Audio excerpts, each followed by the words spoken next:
Do you have a big case fetish? Well, have I got the case for you? Right after the bump.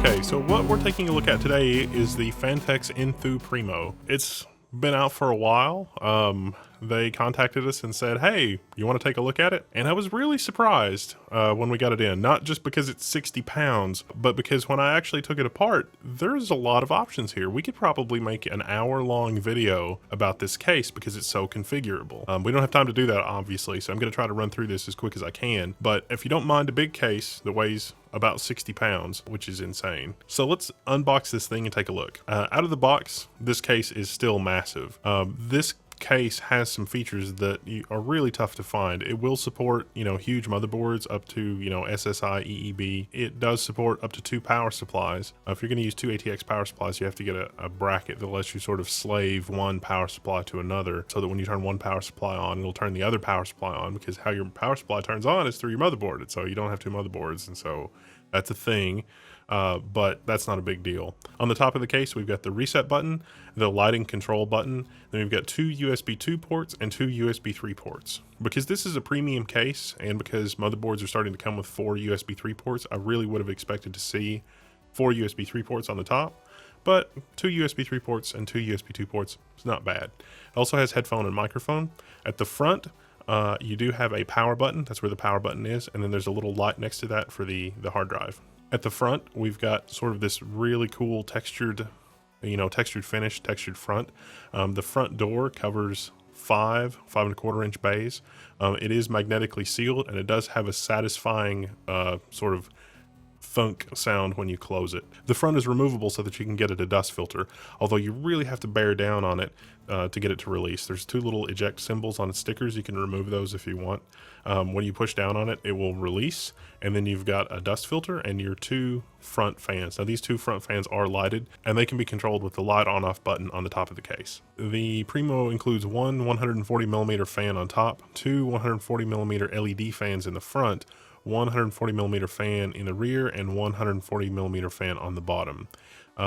You can add more fans, and it also has extra spots for LED fans. The cable management on this case is really nice because it completely hides the primary power supply. You can use the rubber grommet mounts to do all of your power supply cable management, so all of the power supply cables can be completely routed on the reverse of the case. Speaking of the reverse of the case, let's take a look at that real quick. The cable management out of the box is actually quite good. You can see here in this shot that the fan controller and the front USB headers and all of that is sort of pre-routed and tied down with Velcro. And so adding more cables for PCI Express power, motherboard, 4-pin power or 8-pin power is really, really easy to do. You've got several different routes that the cables can take, so you can really do some nice cable management. The other thing with the hard drive sleds, you've got 2 groups of 3.5-inch drives. Each one is removable, each one is relocatable.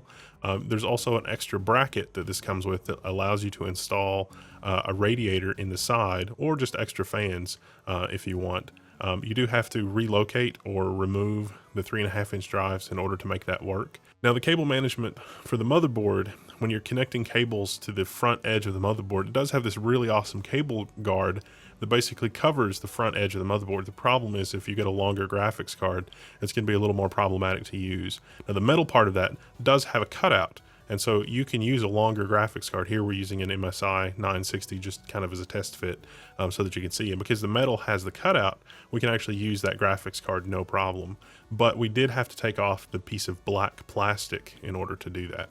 At the back of the case, in the power supply area, there are standoffs for even extra long power supplies, and there's tons of extra room in here for cable management. It does also include a custom loop pump mount bracket. Now you'll have to check the case in the website to see the exact pump compatibility, but it's compatible with at least 2 aftermarket pumps that are really popular. For some reason, when I first unpacked it, it was missing one of the thumb screws on one side, but it's not really a big deal. There are extra thumb screws in the accessory box. Speaking of the accessory box, let's take a look at that real quick. So this is the accessory box. You open it up, you've got extra cable ties and sound dampening pads if you install a second power supply. These are self-adhesive, so they just go down to the bottom. You can see them in the bag there. We've also got the manual. The manual actually is nice because it shows you some different possible configurations of this case. There are 2 sets of dual mount 2.5-inch brackets. Now these brackets will hold 2 2.5-inch drives each, although you may have a cabling problem using both of those because the 2 2.5-inch drives are so close together.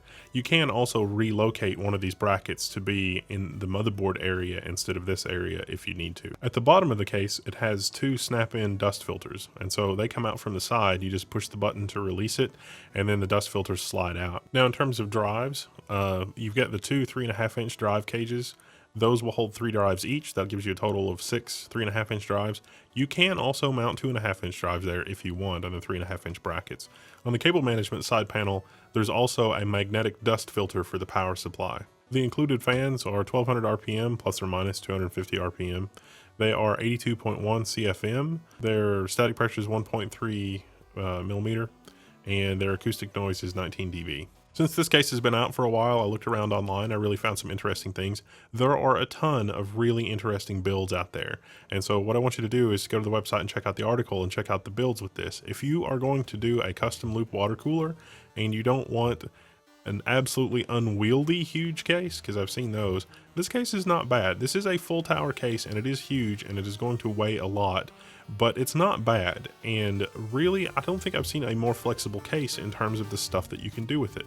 You could run, you know, closed loop coolers for your video cards and then an open loop cooler or a custom loop cooler for everything else. You could run an open loop cooler for everything. If you wanted to run closed loop coolers, you know, 2 closed loop coolers for your graphics cards because you're going to run dual graphics card, and then a closed loop cooler for your CPU, you could do all of that with this case. It's really nuts. So if you've got one of these cases, and especially if you've got a really nice build, I want to see it in the forums at techsyndicate.com. So I'll be hanging out there, and that's where I'll see you. Bye.